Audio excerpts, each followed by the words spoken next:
Сәлеметсіздер ме? Бүгін біз духовкасыз тауық етінен түскі ас дайындайтын боламыз. Көреміз.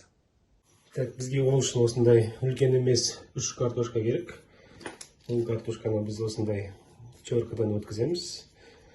Үккіштен осындай жіңішке ұзынша қылдырып көрсетейін.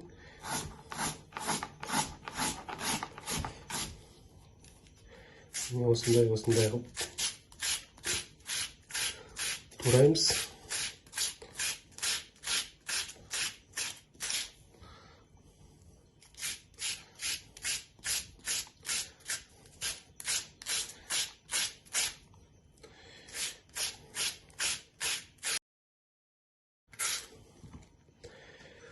Ондай үкіш осындай ұсақ қылып турайтын болса, онда ол осылай тем ұсақ болса, тем жақсырақ болады.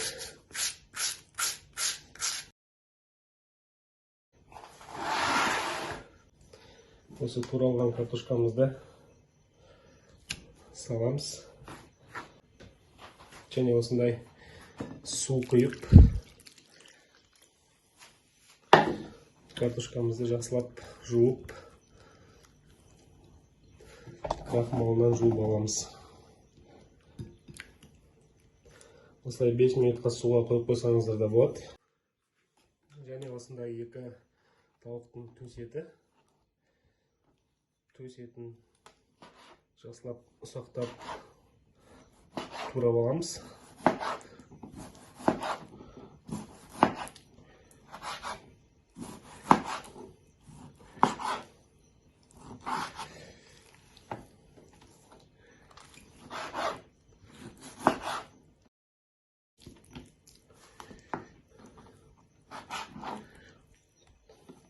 Төс етін осылай ұсақтап турап аламыз. Өзімізге ыңғайлы қылып.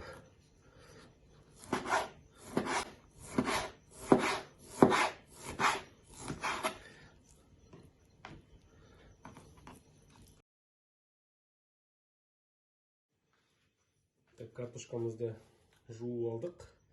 Суын төгіп тастадым. Енді біз осының үстіне 2 жұмыртқа,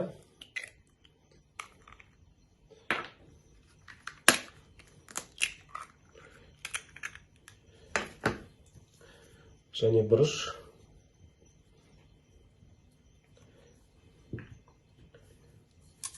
тұз,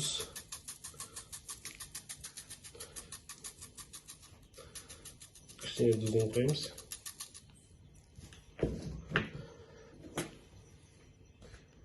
Және 2 ас қасық ұн саламыз.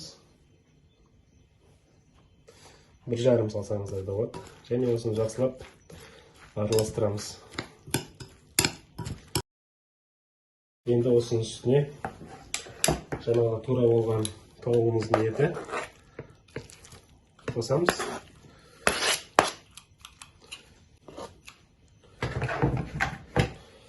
Және бәрін жақсылап бір араластырамыз.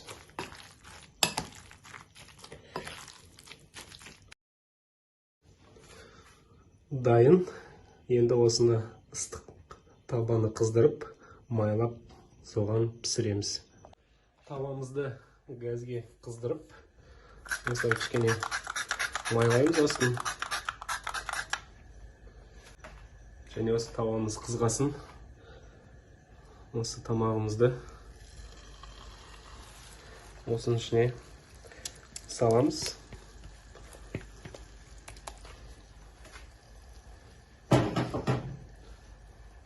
Және осылай біркелкі қылып жайып, бетін жауып, бір жағынан 10 минут қуырамыз. Тамағымыз дайын болғанша тездетіп, осындай жас капустадан салат жасап жейік. Сол үшін бізге осындай жас капуста керек. Осы капустамызды бүлінген жерлерін алып тастаймыз. Тураймыз.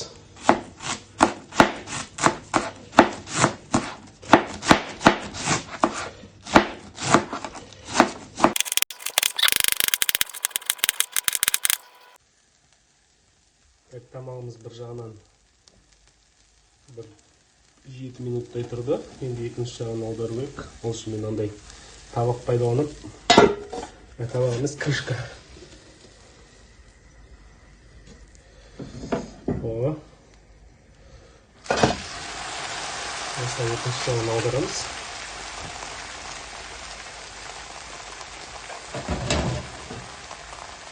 Айналдырып, екінші жағынан да солай 7-8 минут пісіреміз. Так, капустамыз дайын. Турап алдық.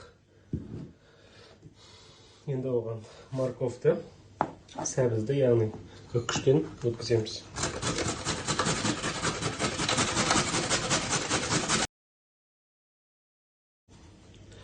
Осылай сәбізімізді де дайындап аламыз. Жаңағы туралған капустамызға қосамыз. Болса осындай свежий 2 огурцы. Бізде олар жуылған, таза. Екеуін пайдаланамыз. Осылай ортасынан бөліп.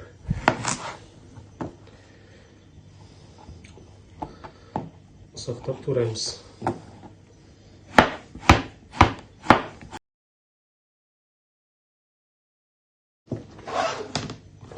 Осылай турап алып, тоже салатымызға қосамыз.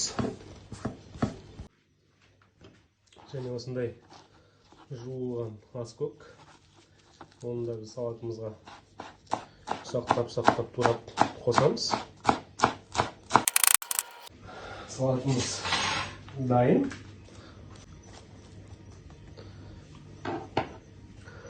Аздап тұздап.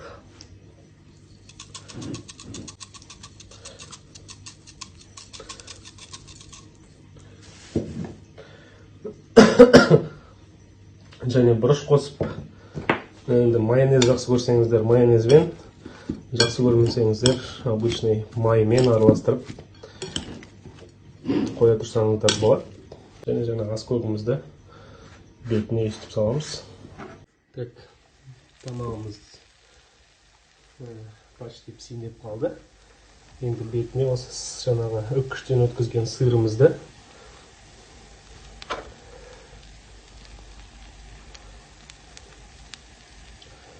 өздерімізге істеп отқаннан кейін ешқандай продуктын аямай осылай молынан саламыз. Кішкене ерігенше осылай бетін жауамыз. Сырымыз ерігенше. Сырымыз еріндеп қалды.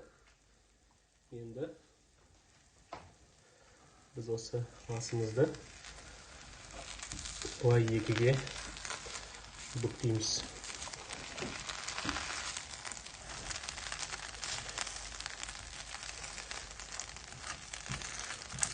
Ровно бүктелген жоқ, ештеңе етпейді.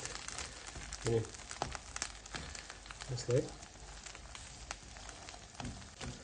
сырымыз ортасында қалу керек. Так, бисмиллах деп енді жасаған тамағымыздың дәмін көрейік.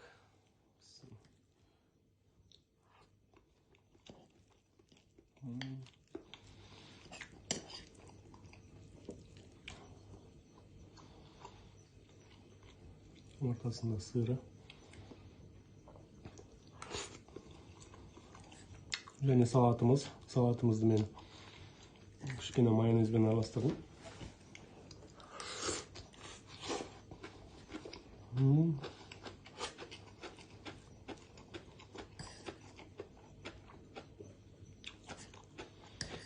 Дәмі өте керемет. Міндетті түрде жасап көріңіздер.